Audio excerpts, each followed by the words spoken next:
The dog was already dying when Lorne found it.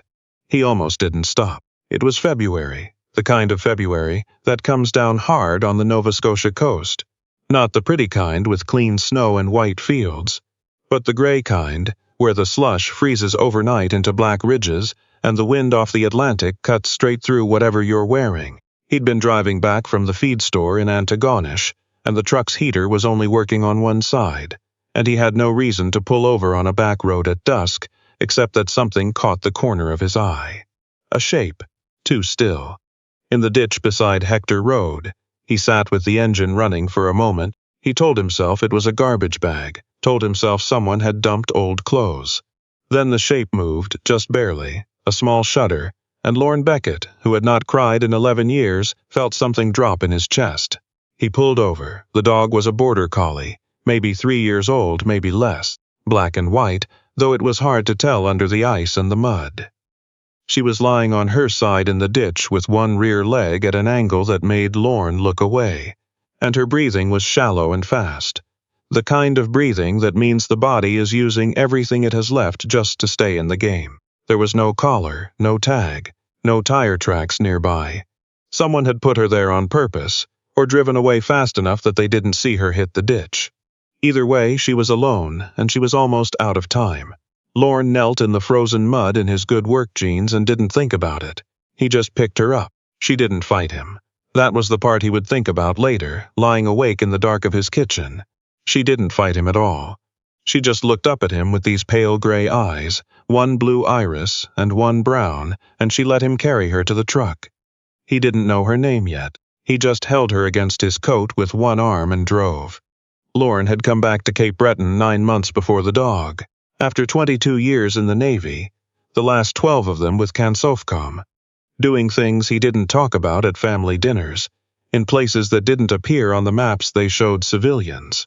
He'd come back to the house he'd grown up in, which his mother had left to him when she passed, and he had been trying, in a very private and very unsuccessful way, to figure out what to do with the rest of his life. His neighbor Doris, who was 73 and had known him since he was 8 years old, said he looked like a man waiting for a bus that wasn't coming. He didn't argue with her. She wasn't wrong. The problem with coming home after the kind of service Lorne had done was that home didn't quite fit anymore. The rooms were the same. The low ceilings. The old wood paneling his mother had always meant to replace. The kitchen window that looked out over the field and the tree line. But Lorne had changed shape, somehow. He moved through the house like a man in a space that was built for someone slightly different. He slept poorly. He ate at strange hours. He split firewood for 3 hours some mornings just to have something physical to do with his hands. His daughter Simone called from Halifax twice a week. She had her mother's eyes and her father's stubbornness, which meant she noticed everything and never let anything go without a comment. "You need something to take care of," she said one November evening. "I take care of the property," Lorne said. "Dad, you take care of the firewood." "That's not the same thing. It keeps the pipes from freezing. I'm talking about something that can look at you," she said. "Something that needs you." He didn't answer that. After a moment, Simone sighed the way she'd been sighing since she was 15, which meant she was right and she knew it and she was going to be patient about it, which was somehow worse than arguing. "I'm fine," he said. "I know you are," she said. "That's not what I'm talking about." He lay awake that night in the kitchen, listening to the wind off the water, and thought about what she meant. He knew what she meant. He just didn't know how to start. He'd had a dog before. His name was Sergeant. A Belgian Malinois, coal-black, with a scar along his left ear from a piece of shrapnel in a compound outside Kandahar that Lorne still saw in his sleep. Sergeant had worked with Lorne for 6 years. He'd saved the lives of 4 men that Lorne could count, probably more he couldn't. When Sergeant died in 2019, 3 years before Lorne's retirement, from a tumor that moved too fast for the vets to catch, Lorne had taken 2 weeks compassionate leave and driven up to Killarney Lake in Ontario alone. He hadn't told anyone where he was going. He just drove until the roads got quiet, parked the truck by the water, and sat there. He hadn't been ready for another dog since. He wasn't sure he ever would be. Then February came, and the shape in the ditch, and the pale gray eyes. The vet clinic in Antigonish was still open when Lorne pulled in, 15 minutes before closing, with mud on his coat and a half-conscious Border Collie in his arms. The vet on call was a young man named Dr. Eric Trottier, maybe 30, with reading glasses pushed up on his forehead and a quiet, careful way of moving that Lorne appreciated immediately.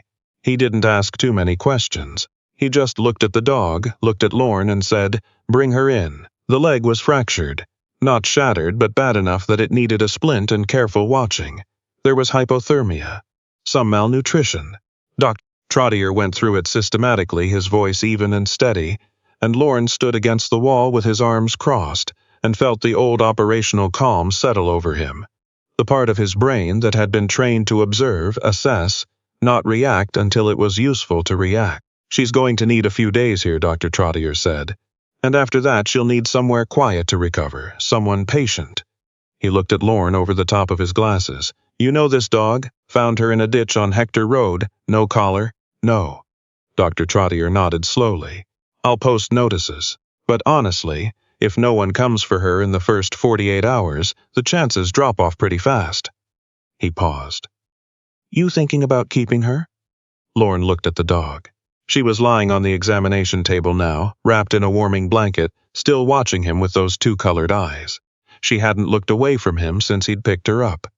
"I don't know," he said. It was the most honest thing he'd said to anyone in months.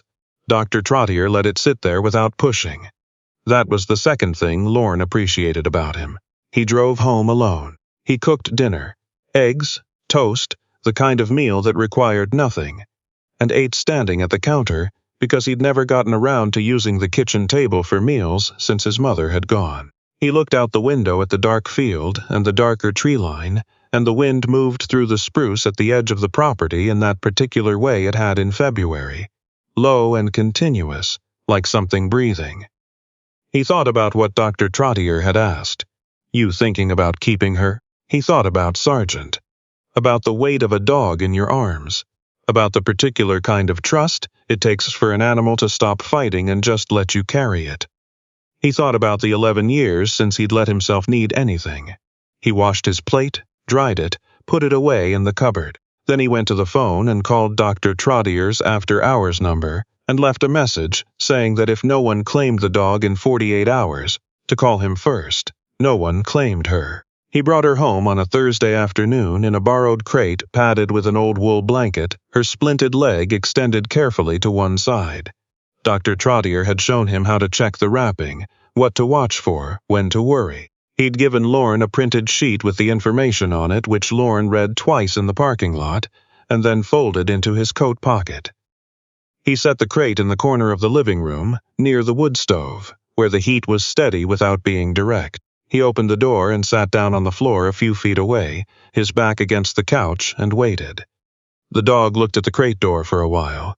Then she looked at him. "Take your time," Lorne said. She didn't move for the first hour. He didn't push it. He sat on the floor with a cup of tea he'd forgotten to drink and watched the fire through the small glass panel on the stove door and let the silence be what it was.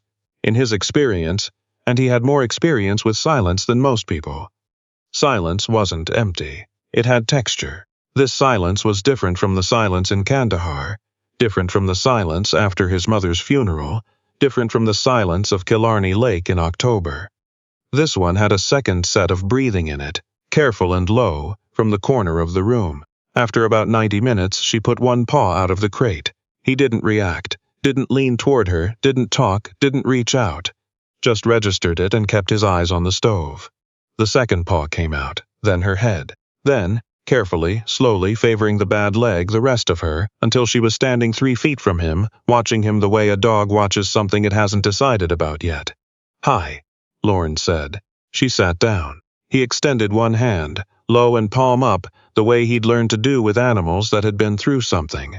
She looked at it for a long time. Then she leaned forward and touched it briefly with her nose, so lightly he almost didn't feel it, and pulled back. It was enough. For today, it was enough. He named her Grit. It just came to him, sitting there on the floor, the way she'd been lying in that ditch, still breathing, still watching, still in the game despite everything. Grit. It fit her.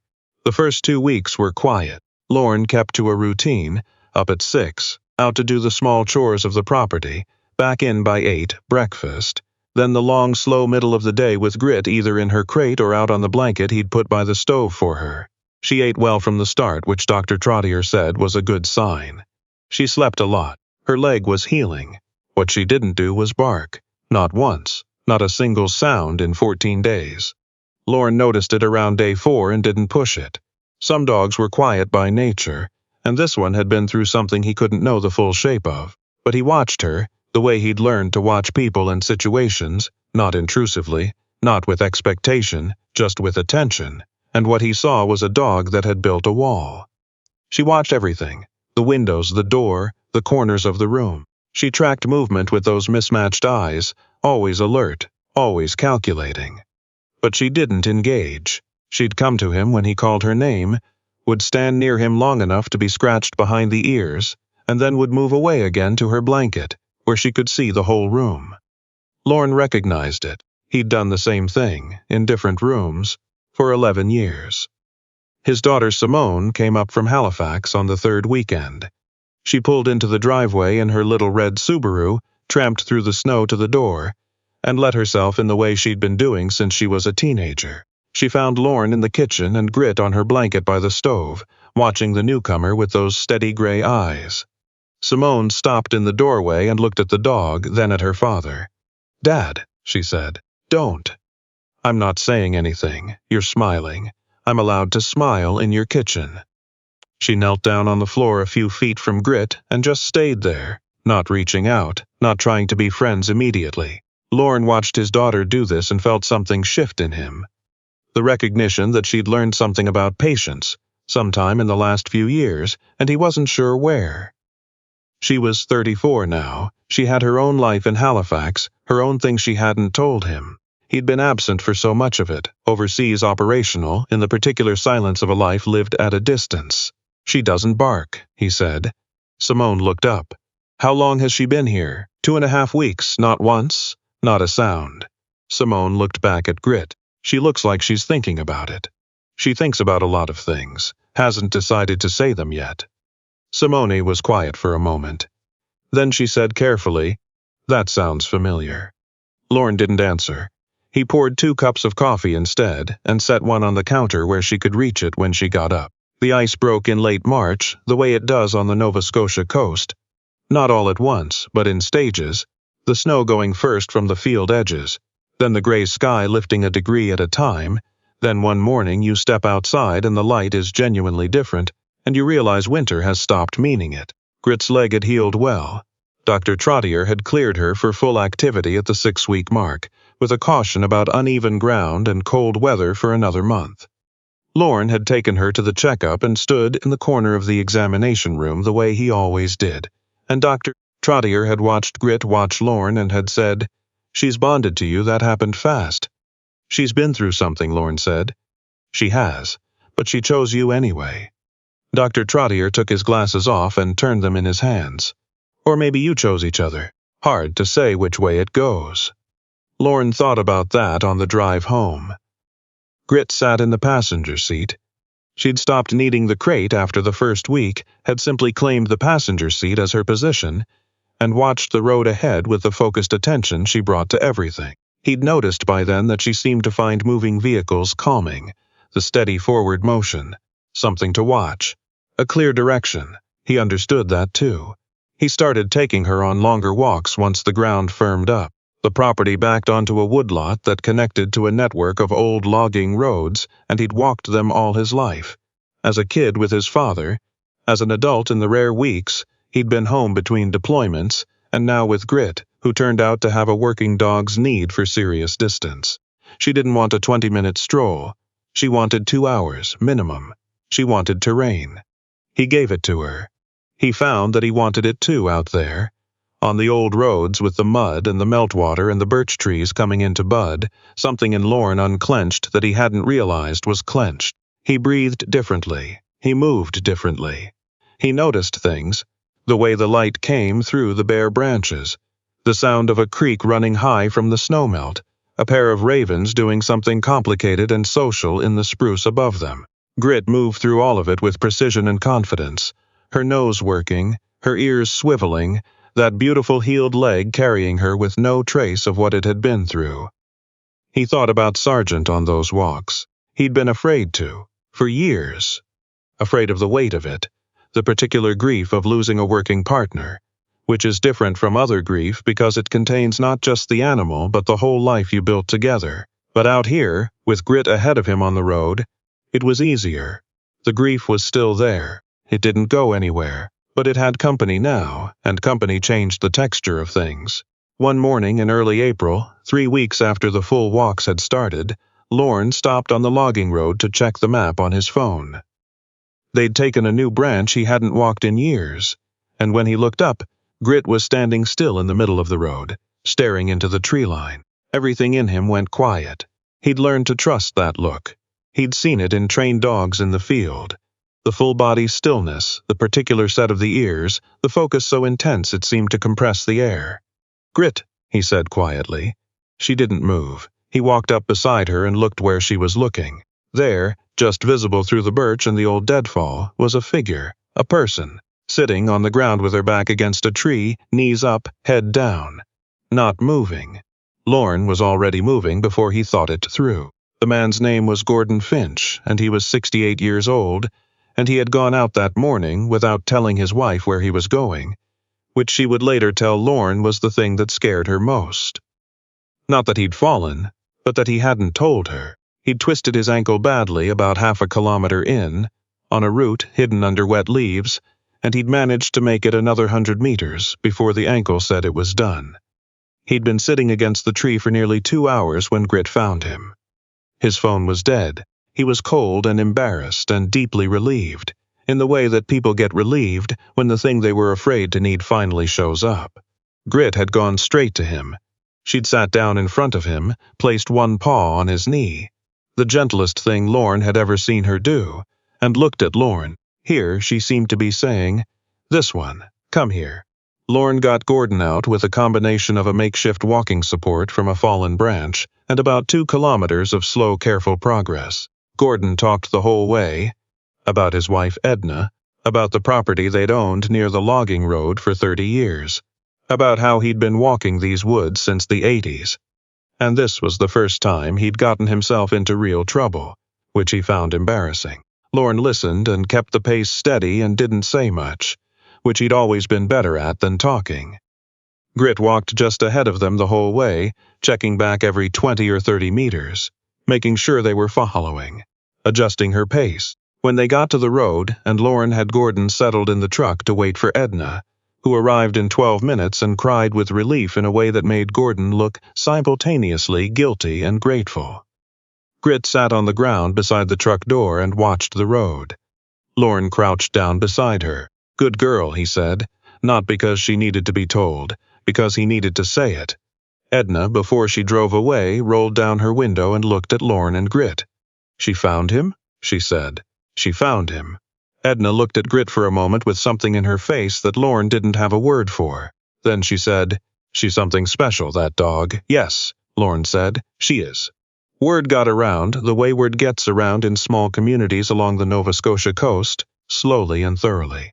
Doris next door heard it first, from Edna's sister, who lived in Mulgrave, who'd told someone at the Legion, who'd mentioned it to a woman who knew Doris from the library's book exchange. By the second week of April, 3 separate neighbors had stopped by Lorne's driveway on various pretexts: a borrowed tool, a question about the access road, a jar of last year's blueberry preserves. And all 3 of them had ended up crouching down to say hello to Grit, and all 3 of them had stayed for an unexpected amount of time. Grit received each of them the same way, carefully, on her own terms, with the measured assessment of an animal that had learned to make no assumptions. She'd approach, sniff, decide, and either stay or withdraw. With children, she was different, quicker to decide, more patient once she did.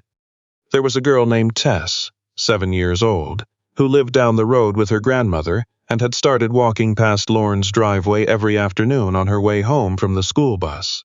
She'd asked after 3 days of watching Grit through the fence if she could say hi. Lorne had looked at Grit. Grit had looked at the girl. "Sure," he said. Tess came through the gate, crouched down with the natural confidence of a child who'd been around animals before, and held out her hand. Grit walked straight to her and sat down at her feet. Tess looked up at Lorne with her mouth open. "She likes me," she whispered. "Looks that way," Lorne said. After that, Tess stopped by most afternoons. She'd sit on the porch steps and talk to Grit the way children talk to animals, without self-consciousness, without agenda, with complete seriousness. She told Grit about school, about the book she was reading, about how her grandmother made pancakes on Saturdays and always put too much butter on them, and how she didn't actually mind.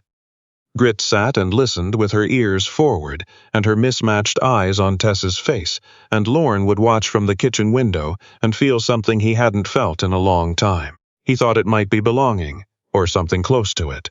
One evening in late April, Simone called later than usual. He could hear Halifax in the background, the particular ambient noise of a city at 9 at night, and she sounded lighter than she had in months. "How's Grit?" she asked. "She found someone in the woods last week," he said. "Man with a twisted ankle, 2 kilometers from the road." Silence. Then, "Dad, she spotted him first. I would have walked right past." He heard Simone breathe. "How is she otherwise?" "Good, getting better at stairs. Takes the porch steps like she invented them." "And you?" He looked at Grit, who was lying on her blanket by the stove, watching him on the phone with one eye half open, the way she watched him sleep sometimes. Not anxious, just present, just keeping track. "Better," he said. It came out simple and honest, without qualification. "Yeah?" Another pause. He could tell Simone was doing the things she did, where she didn't push, where she just held the space for whatever he was going to say.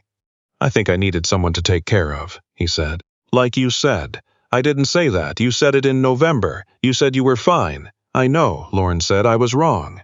Simone laughed. "A real one, not the careful kind. I'm going to need that in writing."